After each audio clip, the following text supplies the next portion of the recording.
Bendiciones y gracias por considerar esta ponencia. Para hacerla más clara y eficiente, en este video verán un avatar digital hablando en mi lugar. El contenido, la reflexión y la voz original son míos. El duplicado digital me ayuda a presentar de manera más concisa y clara. Me alegra compartir este tema con ustedes. Gracias. Sigamos con el tema.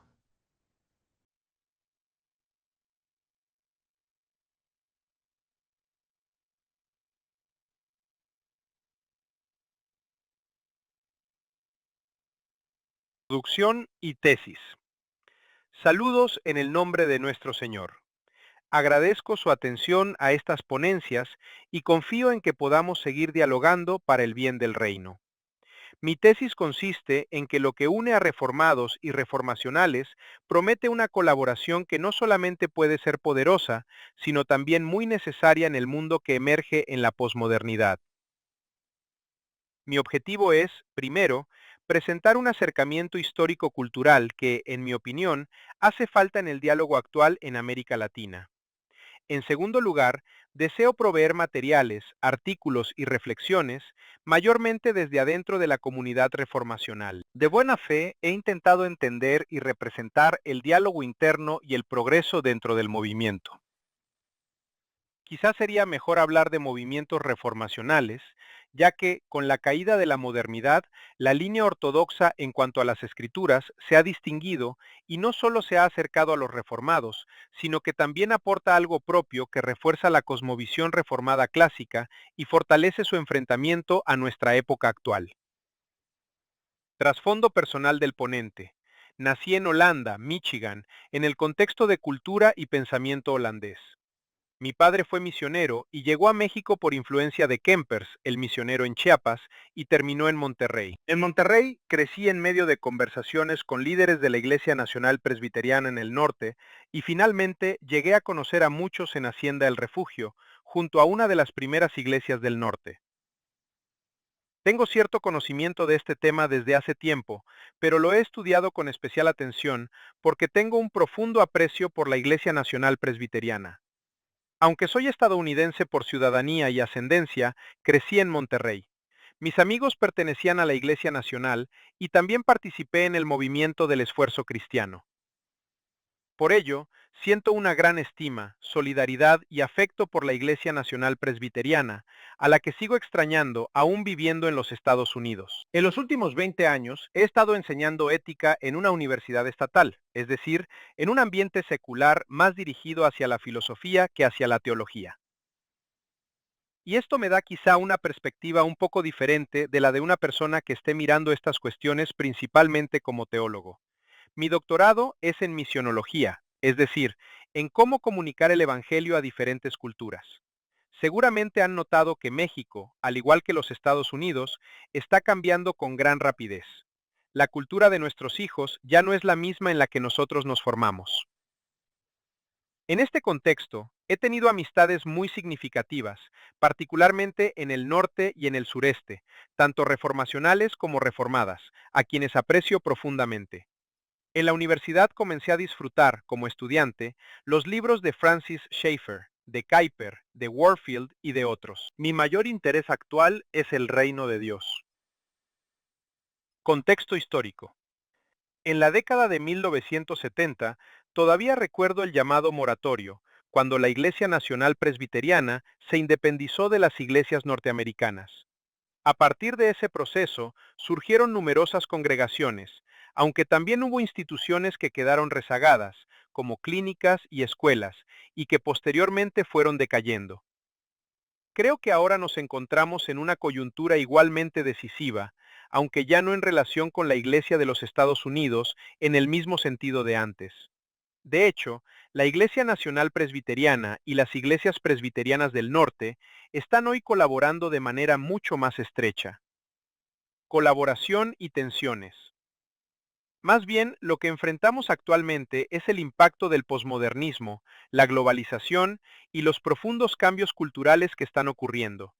Por eso considero que este es un momento para unir esfuerzos. Observo que la Iglesia Nacional Presbiteriana cuenta hoy con un caudal mucho mayor de talento intelectual, personas bien preparadas, con capacidad de reflexión y con disposición para escribir y aportar al debate. Eso es algo impresionante, pero su valor dependerá de cómo se emplee. Puede servir positivamente en la misión del reino de Dios, o puede utilizarse para profundizar divisiones entre nosotros. Entre reformados y reformacionales, mi tesis es que, aunque existen diferencias reales y serias, también hay espacio para la humildad, la piedad personal, la sumisión mutua y un compromiso compartido con la misión del reino. En este marco, existen oportunidades importantes para la ayuda mutua y la cooperación en favor del reino de Dios. Sin embargo, ese potencial no siempre se ha realizado plenamente. Mis fuentes están disponibles en un texto completo y gratuitamente para cualquier persona que desee consultarlas, y muchas ya están traducidas al español. Les invito a hojear de cerca las fuentes originales. Por ello, estoy dispuesto a seguir el diálogo y a continuar esta conversación con apertura, sabiendo que esta propuesta puede generar críticas y que algunos podrían pensar que no estoy presentando adecuadamente el material. En cuanto a las diapositivas, quiero advertir desde el principio que no leeré todo lo que aparece en ellas, pues gran parte del material funciona más bien como notas al pie. Duyewirth y Plantinga. Deseo proveer desde el inicio un contexto un poco más amplio para mis citas. Agradezco mucho su atención. También considero que Duyewirth debe ser valorado desde el inicio, de modo que no nos acerquemos a él con desconfianza o con un clima de conflicto innecesario. Por ejemplo, Aldin Plantinga, uno de los filósofos cristianos más reconocidos, aunque no reformacional, reconoció que Hermann Duyewirth realizó un esfuerzo decididamente poderoso precisamente en esta dirección. Por ello, debemos estar agradecidos, dice él, y continuar el impulso de su obra.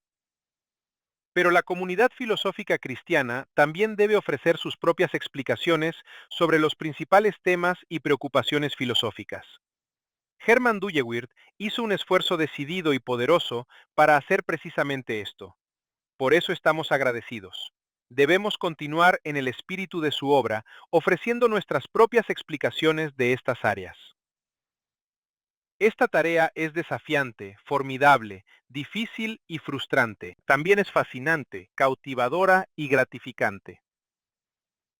Sobre todo, es el servicio que nosotros, los filósofos cristianos, debemos al Señor y a nuestra comunidad.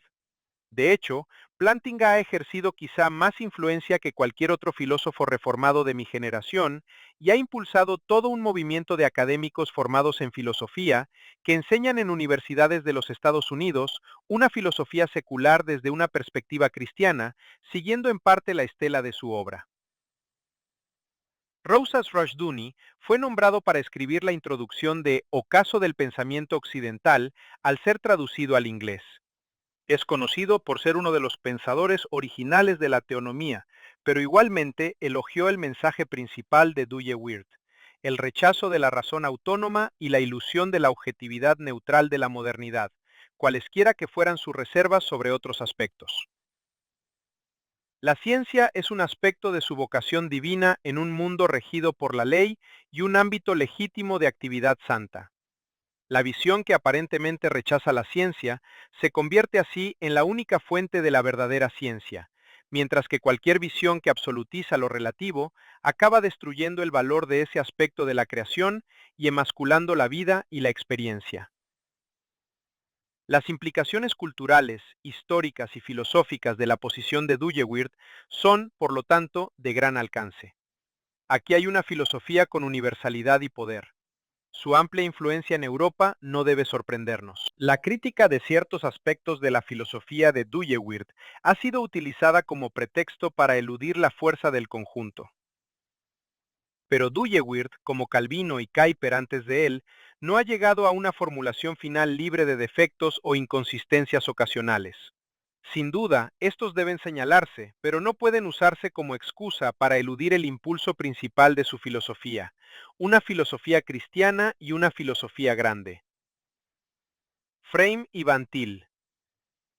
Frame es un autor que tendremos que abordar más adelante. Es un teólogo muy influyente en la Iglesia Nacional Presbiteriana de hoy, y cuando aún era joven, alrededor de los 30 y tantos años, llegaron algunos reformacionales a su presbiterio, lo que generó tensiones considerables, incluso intentos de división de iglesias y otras disputas eclesiales. En ese contexto, respondió con celo mediante una refutación de la filosofía de Ámsterdam, una obra cuya influencia todavía se percibe en la Iglesia Nacional Presbiteriana. Su reflexión madura, sin embargo, sugiere que quizás se excedió en su celo, aunque sus críticas permanecen, como también el diálogo y el aprecio. Es importante subrayar que incluso habla positivamente de Dugewirth y del movimiento reformacional. En su Historia de la Filosofía Occidental, también disponible en español, comenta de Dugewirth: el corazón cristiano está gobernado por el motivo fundamental de la creación, la caída y la redención, que resume la historia de las Escrituras. Pero los pensadores caídos abrazan otras alternativas. He mencionado varias veces en este libro el útil resumen de Dugewirth de la historia del pensamiento en términos de 4 motivos fundamentales. Primero, forma y materia, la principal división del mundo en la filosofía griega. Segundo, naturaleza y gracia, la división principal en la filosofía medieval. En este motivo fundamental, la forma y la materia se combinan como naturaleza, y la gracia, la salvación de Dios, se agrega como suplemento. Esto es, entonces, una fusión inconsistente de motivos cristianos y no cristianos. En tercer lugar, naturaleza y libertad, la división principal en la filosofía moderna, en la que la gracia medieval se seculariza en libertad, como en el númeno de Kant. El pensamiento cristiano, cuando es consistente, rechaza todo esto a favor de, en cuarto lugar, la creación, la caída y la redención. En otras palabras, recomienda claramente las ideas de Dugewirth, aunque no coincide con los reformacionales en algunos puntos y mantiene ciertas diferencias con ellos. Dugewirth tiene esta misma actitud. Dugewirth enfatizó que su obra no era la palabra final, afirmando: se ha dicho tantas veces que repetirla casi resulta aburrido. La filosofía de la idea cosmonómica no pretende ser infalible, ni en lo que respecta a sus concepciones filosóficas positivas, ni en sus críticas de la filosofía tradicional. Esta filosofía no es un sistema cerrado, no afirma tener un monopolio de la verdad en el ámbito de la reflexión filosófica, ni que las conclusiones provisionales de sus investigaciones hayan sido sacralizadas por el motivo bíblico central que inspira y controla. Como filosofía, no exige en absoluto una posición privilegiada para sí misma. En ese sentido, quizá reformados y reformacionales deberían seguir el ejemplo de intercambio intelectual propio del espíritu de Dugewirth y de Frame. La postura absolutista en esta controversia no parece estar en armonía con los mejores pensadores sobre el tema. Otro aspecto interesante que quizá no todos conocen es que Van Til y Dugewirth comenzaron prácticamente juntos. Formaron parte del mismo movimiento y a lo largo de sus vidas mantuvieron una amistad cercana aún en medio de desacuerdos significativos. De hecho, sus debates fueron intensos. Uno acusaba al otro de escolasticismo, mientras que el otro respondía señalando un exceso de misticismo. Y sin embargo, Dugewirth comienza su propio planteamiento desde un punto de partida compartido, con ese mismo horizonte intelectual y religioso. Buen amigo, desde el principio has expresado tu simpatía por la tendencia reformadora de la filosofía de la idea cosmonómica. No es de extrañar que, como profesor de apologética, te interese especialmente la crítica trascendental del pensamiento teórico, etcétera, etcétera. Así comienza Dugewirth con su refutación de Van Til, y Van Til da una réplica. Estimado doctor Dugewirth, ha escrito una enorme cantidad de material. Todo ello es profundo y penetrante. Mucho de ello lo he leído y releído, especialmente tu artículo en holandés. Quizá esto explique que no haya apreciado del todo lo que usted desarrolla más adelante en su nueva crítica del pensamiento teórico, etcétera, etcétera. Nosotros, que seguimos a Pratt, realmente estamos bebiendo de las fuentes de Pratt. Fue discípulo de Frame y este a su vez de Van Til. Cosmovisión cristiana. Los reformacionales y los reformados somos, en buena medida, primos hermanos. Vamos a examinar brevemente las cosmovisiones cristianas a lo largo de la historia, y algunos de ustedes ya estarán familiarizados con parte de este desarrollo. Comencemos con la célebre frase de Kuyper. Con frecuencia se traduce mal, pero la formulación más precisa sería esta: ninguna esfera de la vida humana puede quedar herméticamente sellada del resto, y no hay ni el grueso de un dedo pulgar en todo el terreno de nuestra vida humana sobre el cual Cristo, soberano de todo, no exclame mío. Toda nuestra vida pertenece a Dios, sea en lo que llamamos secular, sea en nuestra vocación, sea en nuestra familia, sea en la iglesia. Y esta es la idea de cosmovisión. Comencemos con el gran teólogo Agustín. En mi opinión, no habría habido reforma sin las obras de San Agustín. Al leer a los filósofos y las filosofías a la luz de Romanos 1, sostiene: pero en verdad ha habido algunos filósofos de este mundo que han buscado al Creador por medio de la criatura, porque Él puede ser hallado por medio de la criatura, como dice claramente el apóstol, pues las cosas invisibles de Él desde la creación del mundo se hacen claramente visibles, siendo entendidas por medio de las cosas hechas, su eterno poder y divinidad, de modo que no tienen excusa. Y continúa: porque habiendo conocido a Dios, no dijo, porque no lo conocieron. Habiendo conocido a Dios, no le glorificaron como Dios. Agustín comienza a construir una filosofía cristiana desde Romanos 1. En su pensamiento, una de las formulaciones más importantes es esta: credo ut intelligam, es decir, creo para entender, o como lo expresó Anselmo, no busques entender para creer, sino creer para entender. La idea es que, al mirar todas las cosas desde la perspectiva de las escrituras, incluso disciplinas como la ciencia, la psicología y la educación adquieren una mayor claridad y una intencionalidad más profunda, precisamente porque el mundo se contempla con los ojos de la fe. Para Agustín, primero viene la fe y después el entendimiento. Su pregunta de fondo no comienza con la ontología, sino con la interioridad. ¿Qué me sostiene en la verdad? ¿Cómo puedo entrar en la verdad y permanecer en ella?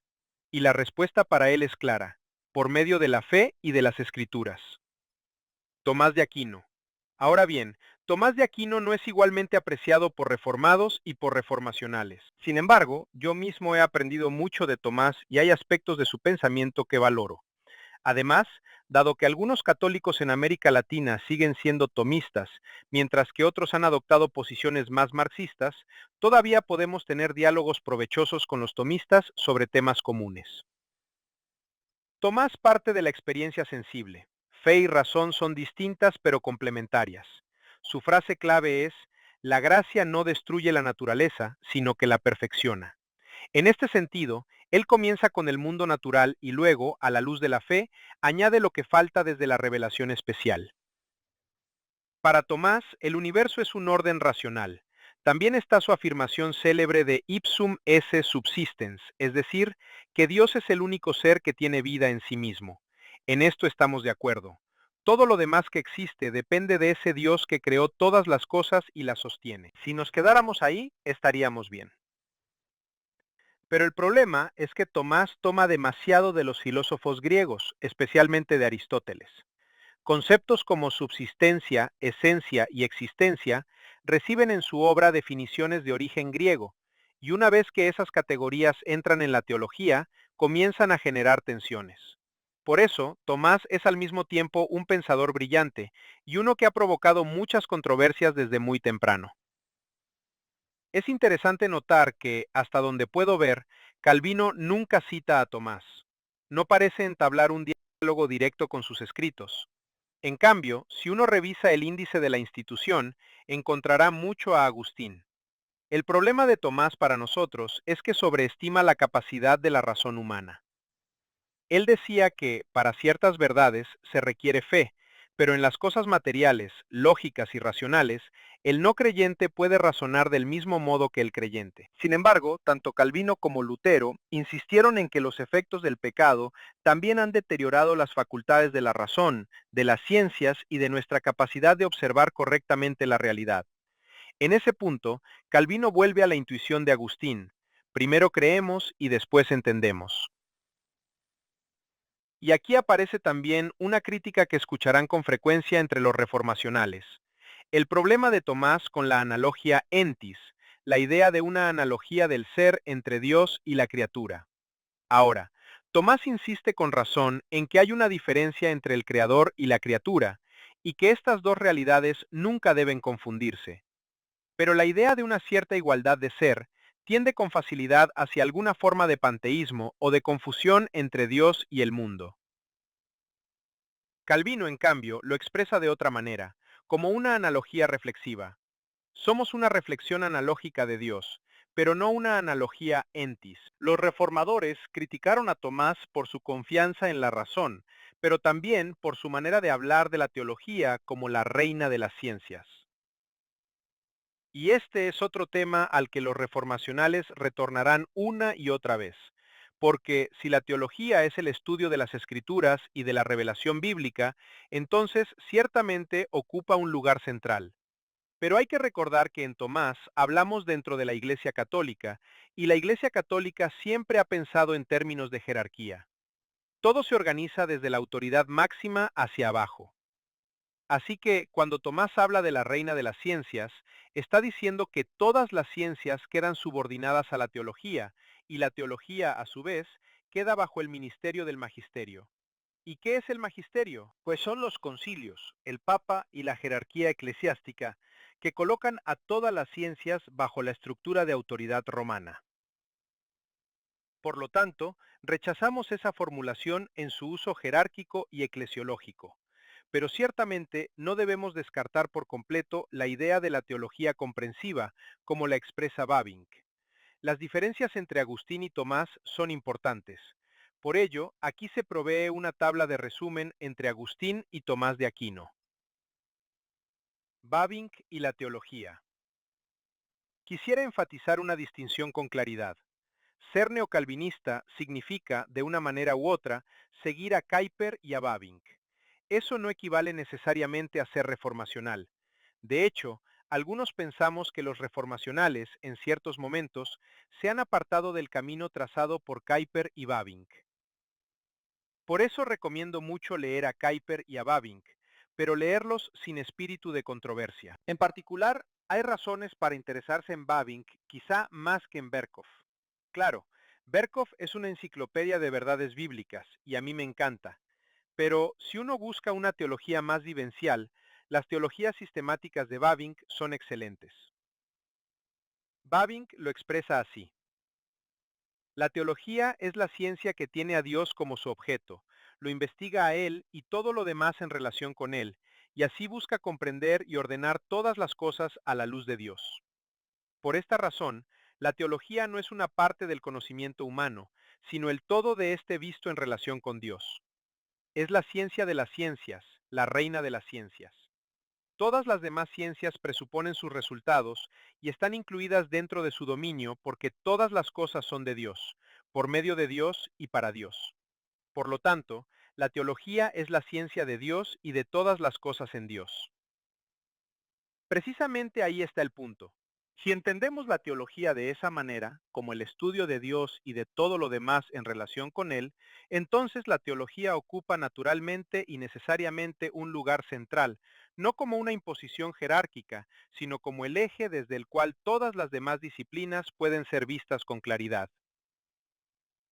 Bavinck aclara que no es porque los teólogos sean mejores científicos que los demás, ni porque tengan una autoridad jerárquica sobre los biólogos, sino porque los biólogos también deben ser teólogos.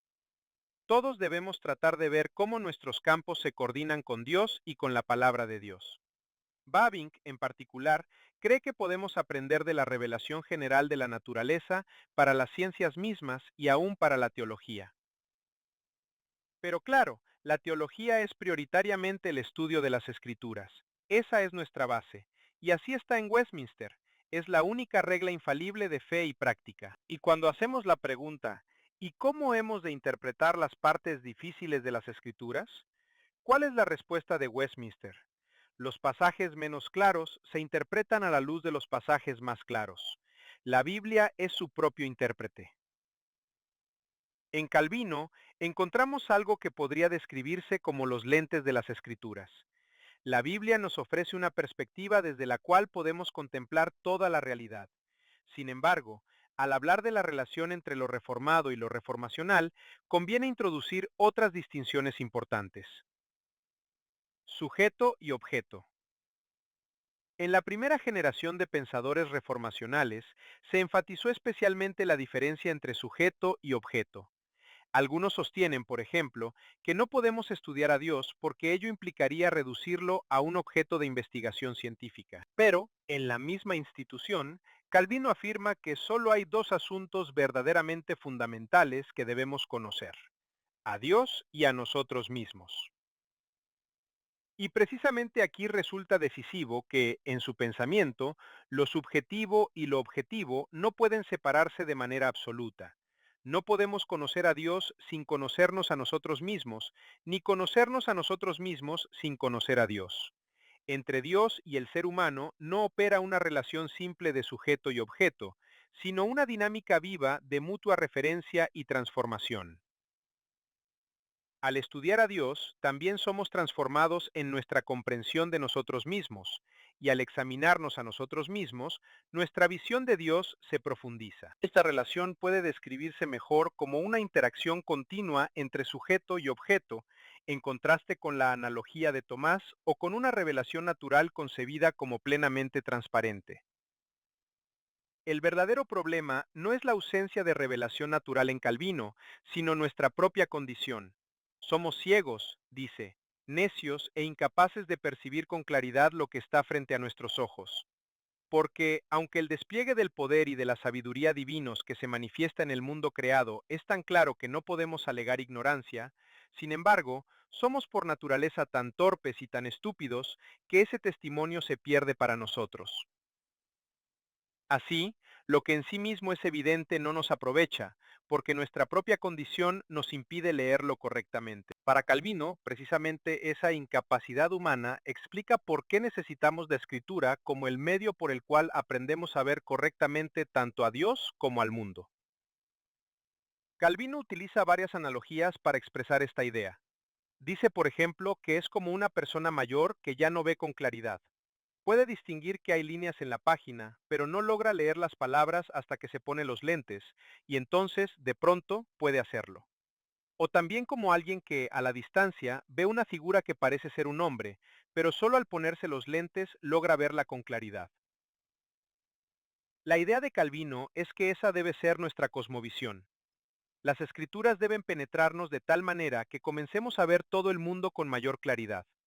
Esta es una imagen muy poderosa e inspiradora. Ahora, es particularmente notorio que Calvino utiliza esta analogía en su comentario de Génesis, en el contexto del mundo creado, por lo tanto, en el contexto de la ciencia. Descartes y el racionalismo. ¿Qué sucede después de la Reforma? Realmente el problema, el desafío y por ello el proyecto de los primeros reformacionales nace con Descartes. Descartes, francés que vivió y escribió en Holanda, comienza con la Ilustración queriendo utilizar la razón para encontrar la verdad. Para encontrar la verdad dice, lo primero que tengo que hacer es dudar de todo, la duda universal. Y después de haber dudado de todo, tengo que encontrar una esquinita segura de verdad innegable. Francis Schaeffer utilizó una analogía útil de una casa de dos plantas. Está el mundo material de la experiencia humana directa y la historia superior de Dios, su revelación y la participación del alma humana. Pero con la Ilustración, los pisos inferiores y superiores se separan cada vez más. El conocimiento se fragmenta. Piensa Descartes. Sobre esta esquina voy a comenzar a construir todo un sistema de filosofía que me ayude a ver la realidad del mundo ahora, no meramente por intuición y por fe, sino por razón directa, es decir, desde la planta baja. ¿Y cuál es esa esquinita que encontró? Cogito ergo sum. Pienso, por lo tanto, soy. O, como lo dijo uno de mis profesores de filosofía en el seminario, cuando enseñaba filosofía en la universidad, entró una mujer y le preguntó, oye, profesor, ¿existo? ¿De verdad existo? Y el profesor contesta, ¿quién quiere saber? Si hago la pregunta, tengo que existir. Por lo tanto, si existo, puedo comenzar a construir la filosofía deductiva sobre esta base. Como en la gráfica, El pensamiento de Descartes está en el primer piso de una casa de 2 pisos, porque todo tiene que ver con la razón humana, el mundo creado y el mundo como racional y observado por el observador. Quedan excluidas la intuición y la fe. Descartes reconoce que sin la existencia de Dios y sin un sostenimiento continuo, no serían posibles ni la razón ni el yo. Sin embargo, conserva la idea de Dios dentro de un marco principalmente funcional. Dios actúa como garantía de la validez del razonamiento humano. En ese sentido, Descartes afirma la teología, pero lo hace desde una cierta distancia conceptual, subordinando la doctrina de Dios a las exigencias de su proyecto filosófico.